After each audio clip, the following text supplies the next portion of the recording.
Hi, today I'm working on custom door handles for my 1935 Chevy pickup. I wanted something unique for this project, so I took an old tool that I found at the flea market and I'm modifying it to make the handle that you see here. I've already disassembled the tool and sandblasted it down, so I'll show you how I went from this to this. Assembled the tool and did some initial sandblasting to remove some of the early grit. The whole thing was this brown color when I got it, and it looks like it might have even been orange at one point. When laying it out, it's very critical to make sure you have right and left hand pairs so that way the door handles aren't facing in the same direction. If you're going to lay out your bends, you basically want to line up the two ends here. I can set a mark at the beginning and at each bend line to determine where I need to put it into the vise. The next step will be to heat it up with this torch here and bend it into shape. Pause it. Honey. Okay, we're going to tighten it down in the vise now. I have these aluminum soft jaws in here, that way I don't mark the tool up too bad. Lining up that line that we made earlier, put it in the vise, tighten it up, and then we're going to use this propane torch to bend it. When heating, it's important to put universal heat around and really heat it up evenly. You normally see a color change to a real dull red as it starts to heat up. Just keep working the flame around. You see how we're seeing some brown there, we know it's starting to get hot.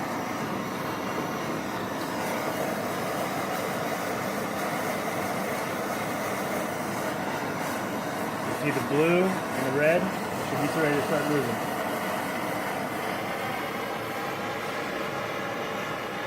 It's still a little firm.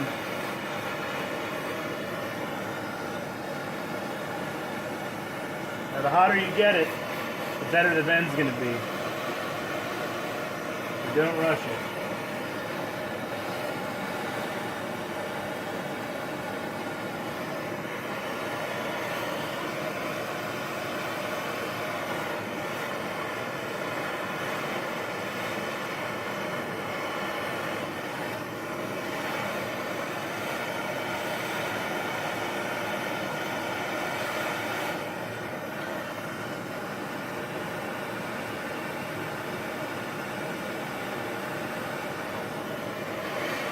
Just starting to get to that dull red. Now, since we're so close to the vise is going to suck up some of that heat, especially with these aluminum soft jaws. Now you can start to see the color come out of it now.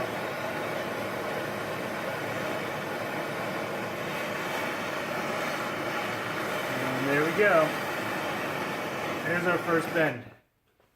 The first bend is done. Let's check out the angle and see how we did. That's pretty close there. I think I can live with that. The next step will be to adjust it and do the second bend. Now the piece is going to be hot, so I'm wearing gloves obviously, so if you're going to do the same, make sure you're protected. I'm going to use the soft jaws again to tighten the part down, and we'll look based on this tool here, the one we previously made, and see what we need to do.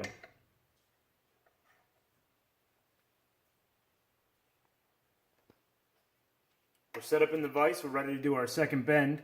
Again, we're going to check out where the bend should occur. It should be right about in here. We're going to use plenty of heat this time because we don't want it to bend in any other position other than exactly where we want it to move.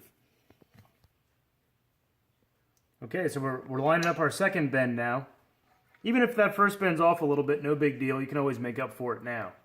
Now, when you're heating it up, it's going to burn off the mark you originally put on there. So you want to verify where you want that second heat mark to be, so that you know you're going to bend it in the right spot. We're going to use plenty of heat, and we're going to bend it and compare it to what we already have to see how we did. I think that's pretty close.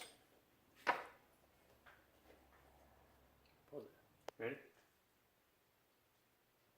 So the first bend is done. Let's check out the angle and see how we did. That's pretty close there. I think I can live with that. The next step will be to adjust it and do the second bend. Now the piece is going to be hot. So I'm wearing gloves, obviously, so if you're going to do the same, make sure you're protected. I'm going to use the soft jaws again to tighten the part down and we'll look. We're set up in the vise. We're ready to do our second bend. Again, we're going to check out where the bend should occur. It should be right about in here. We're going to use plenty of heat this time because we don't want it to bend in any other position other than exactly where we want it to move. Okay, so we're lining up our second bend now. Even if that first bend's off a little bit, no big deal. You can always make up for it now.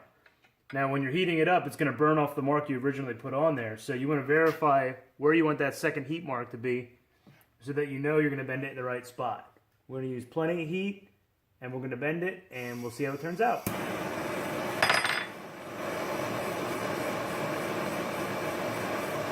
This time we really want to get it cherry red like I was saying. We're a little farther away from the vise, so we shouldn't have the heat soak issue. It should heat up a lot faster.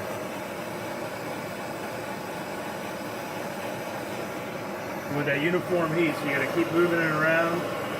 Make sure you're soaking it all the way through.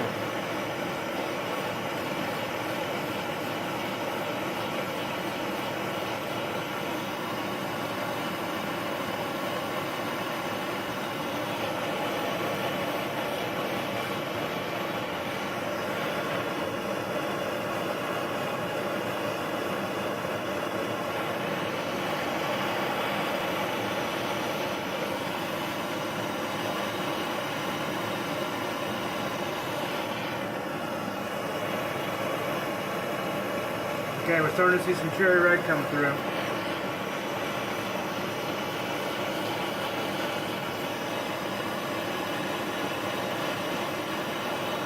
Alright, now it's nice and red. It should bend pretty easy.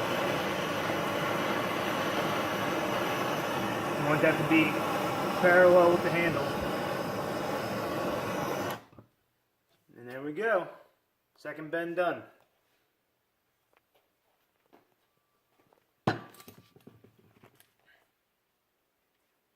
Okay, here's my side-by-side comparison. I think we got the angle pretty close. You know, it's not perfect, but the car's 80 years old, so who really cares? And also you can see the heat zone here. Ooh, it's a little hot in my hand. You can see the blue at either end and how it's discolored in the middle. That's the area we heated up. And you can also, this also will show you the temperature change and how hot this area is. So we're going to let this cool down a little bit, and we can go to step 2, which is going to be removing some of these deeper marks that were on the tool from originally and get it so it's nice and shiny like this one you see here. Okay, I moved over to my grinding area right now. I have my 4.5-inch angle grinder here with a 60 grit flap wheel, and I'm going to grind those heavy grinding marks out now.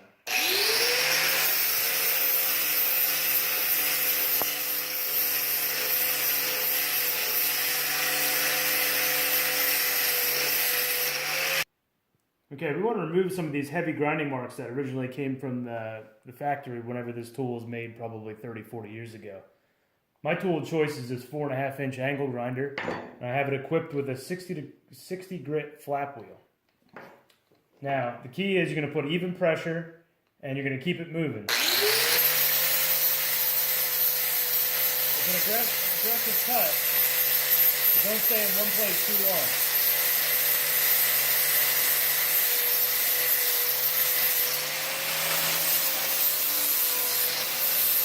I'm going to go past the area I want to clean up and just clean up a little bit extra. That'll just make my life a little easier later on.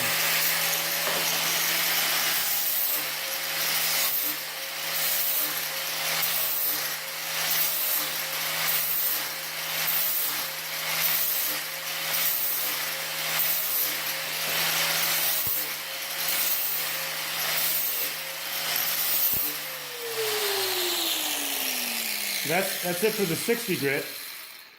I can come back and remove the grinding marks that this made with some of the other tools I have in the shop here.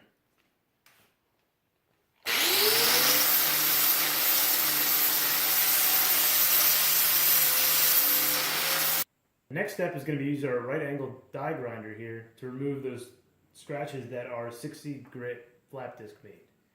Now, I love this tool. It's one of my favorite in the entire shop. It's got a lot of versatility to it. And with all these different sanding options that we have, you can get a really nice finish out of it. Again, 120 grit. And you'll see it remove the larger scratches and put some finer scratches into it.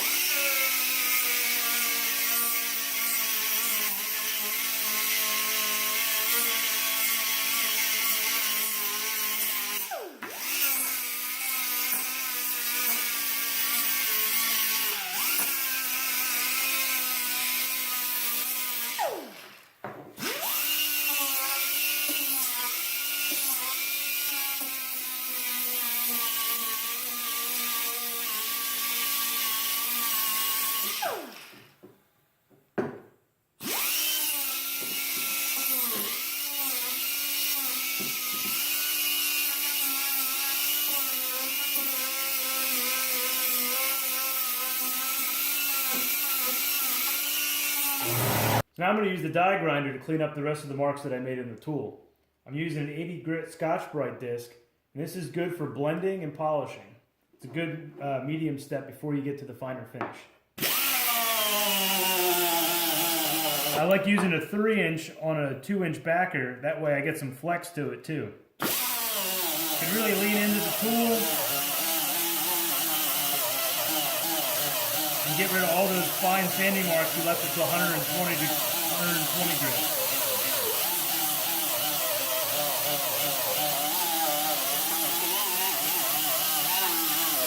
I also want to get the side of this surface here too, and leave the sandblasted surface in the middle and kind of give it that brushed magnesium.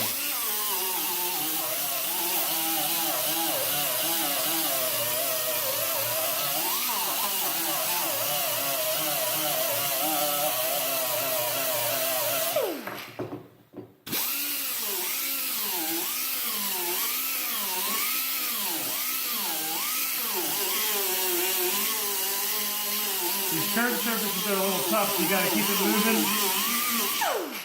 and find the best spot.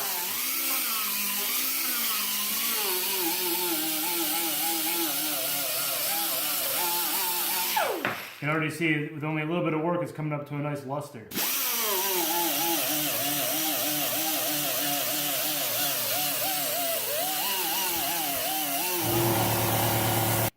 So we're checking back to our original design here, and we're going to use this original piece to lay out what we want to do with this one. We still got to cut it to length, which will be roughly about here.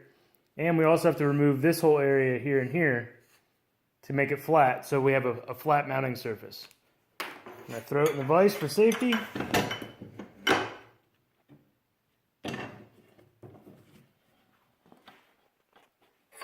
Tighten it down good so it doesn't go anywhere, and then back to the grinder.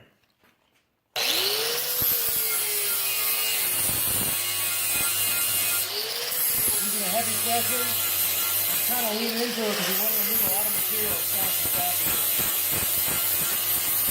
We'll keep working it down and working it flat until the writing goes away.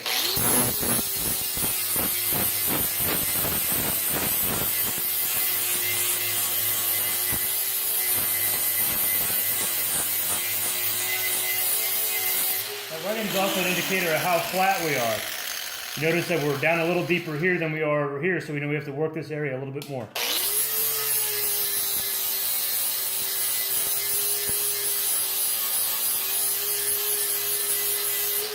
Alright, there's a good flat spot. We went plenty deep enough for our part. Let's clean up the deburrs on here and then drill some holes. So the bottom's flat now. You can actually see some heat marks from when the grinder was removing all that material on the far side. So I want to take the writing off just in this area here like I did on this one, so we have an area to put our mounting screws. I have my die grinder with a wide grinding disc instead of a cutting disc. I'm just going to carefully get in there and try to remove this lettering without nicking too much. Come on, man.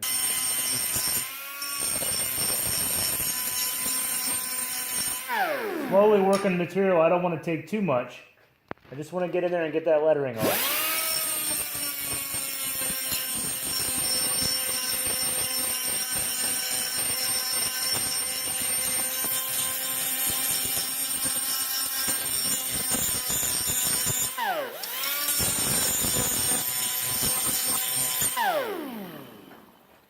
Again, checking back to my original to see if I did too much or not enough.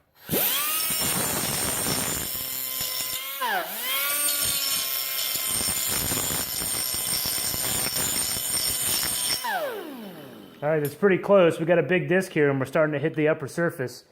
So I'll probably just save that for some finer sanding work later on.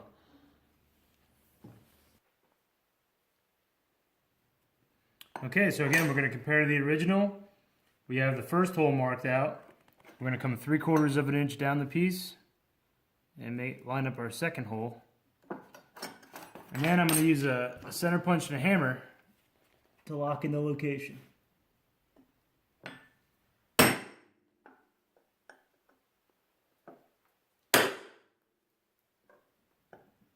Maybe do this one more time. Make sure we got it right. When drilling metal, it's very important to use a center punch. You don't want that hole moving around for you when the drill bit comes in. So the deeper and the better you can go with the center punch, the better off you're going to be. Now let's go to the drill press and drill some holes. Okay, here we are at the drill press. We have a number 7 drill bit in here, which is going to be our clearance hole for a number 10 screw that we're going to be using to attach this to the existing door lock mechanism. And I'm just going to line up and drill these 2 holes based on the marks we have. Now obviously if you don't have a drill press, a hand drill will work. But this is just a lot more accurate and a lot easier to do, and also a lot safer. You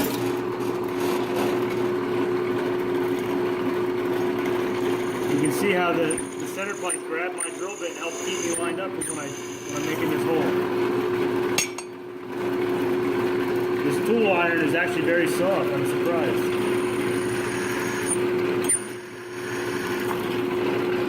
Two holes done. Easy peasy, huh? Let's cut off the extra material we don't need, finish the grinding, and then this is about finished. Okay, I'm going to use my horizontal and vertical metal bandsaw now to finish the cut here. Now, this is a great tool for hobbyists. It's something that you can find relatively cheap, and it's very versatile. I use this almost on a daily basis when I'm in the shop. Now, actually, I got this one at a scratch and dent sale for like $300. You can get them on Craigslist. It's definitely a must-have for the home hobbyist. Now obviously if you don't have a bandsaw, you can always cut this with a hacksaw, but power tools are a lot more fun, aren't they? You always have a push stick ready so that you're not having to push behind the metal exactly. Just line up our mark, and here we go.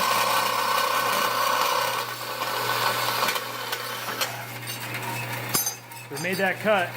I'm also going to round this off like I did with the original. So it helps to remove some of the material on the bandsaw just to save some time.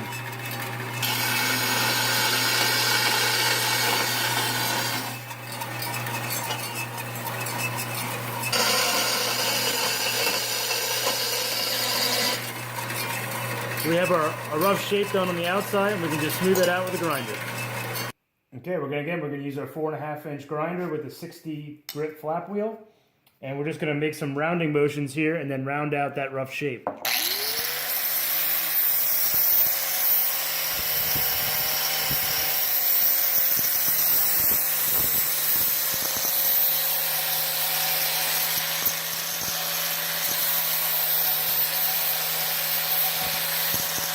Keep the grinder moving. And with no time at all, you have a nice rounded edge.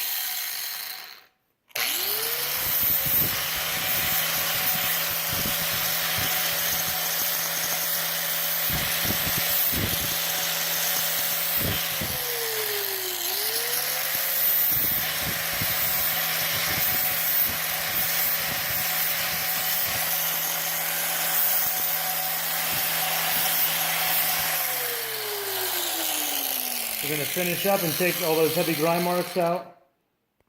Let it focus up there. We're going to take all these heavy grind marks out with the 120 like we did before. And then we'll come back and we'll give this a final buff. And I think we're about finished. Okay, checking back in with our original piece. Looks like we're getting pretty close at this point. Just have a few more grind marks to remove and just a little finer polishing and we'll be ready to go. So again, we're using 120 grit. We're trying to work the part and really get rid of all those sharp edges.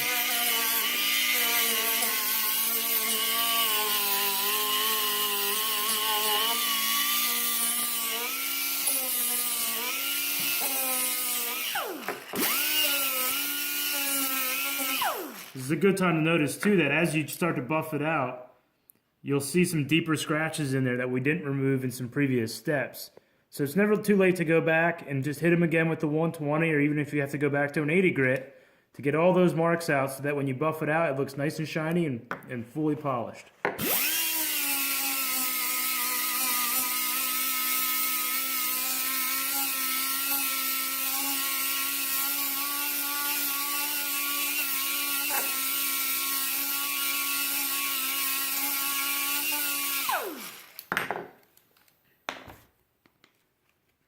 Going back to the Scotch-Brite.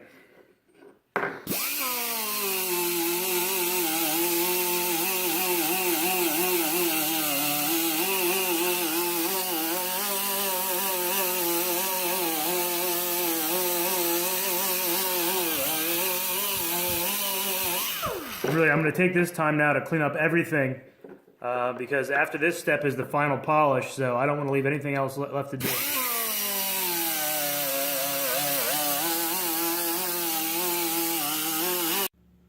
Okay, here's the final result. I didn't take it to a high polish yet. You know, I could always take this to a buffing wheel with some rouge compound and really bring it up to a full shine if I want, but I'm not sure what I want the end result to be.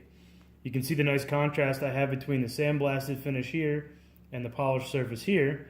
I might even come back and paint this black eventually to really make it stand out. Okay, now the next step will be to install it.